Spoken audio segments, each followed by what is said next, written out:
जहां एक तरफ भीषण गर्मी से तंग आई जनता को राहत देने के लिए मॉनसून की पहली बारिश सुकून लाई है, तो वहीं दूसरी तरफ चेतावनी भी साथ लेकर आई है। आपको बता दें, मॉनसून राज्य में पूरी तरह से दस्तक दे चुका है। वहीं मौसम विभाग ने अगले 5 दिनों तक भारी बारिश का अलर्ट जारी कर दिया है। इतना ही नहीं, पिथौरागढ़, नैनीताल और बागेश्वर जिले में तो रेड अलर्ट तक जारी कर दिया गया है। इस बेतरतीब बारिश के आलम में बागेश्वर की 88 से ज़्यादा सड़कें बंद हो चुकी हैं।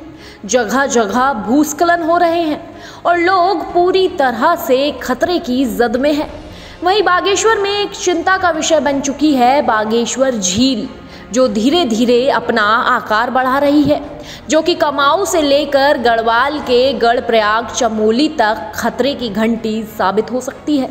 हालांकि इस मामले को गंभीरता से लेते हुए मुख्यमंत्री पुष्कर सिंह धामी ने 3 महीने तक अपने सभी अधिकारियों की छुट्टियों पर रोक लगा दी है।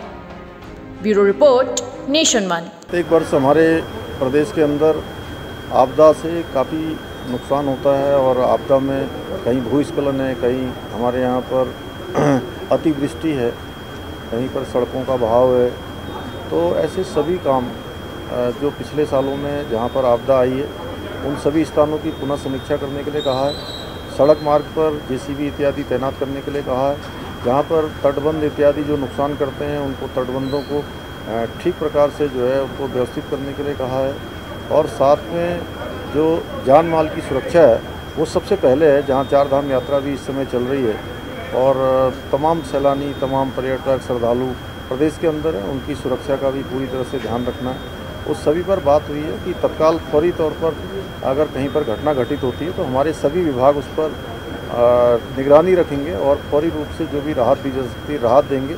सभी विभागों को एक हमने ये भी कहा है कि कोई भी विभाग ये न कहे कि इस विभाग का काम है, उस विभाग का काम है। सभी को एक दूसरे से आपस में कोऑर्डिनेशन करके और एक दूसरे का कोऑपरेशन करके, समन्वय और एक दूसरे की सहायता करके उसका रास्ता निकालना है। और जिलाधिकारियों को और ज़िले के अधिकारियों को हमने कहा है कि शासन में कम से कम चीज़ों को यहाँ पर भेजा जाए और तत्काल उनके लिए रास्ता निकाला जाए। आपदा चूँकि हमारे प्रदेश के लिए बहुत गंभीर है, हमारे लिए चुनौती है, इसलिए आपदा के समय में कोई भी काम ज़्यादा देर तक डिले नहीं करना है। पिछले सालों तक जो आपदा में धनराशि हमने जारी की है, उसको कितना खर्च किया है, कितना नहीं किया है, उसका भी हमने पूरा जो है कहा है कि अगली जो भी हमारी बैठक होगी उस बैठक में रखेंगे।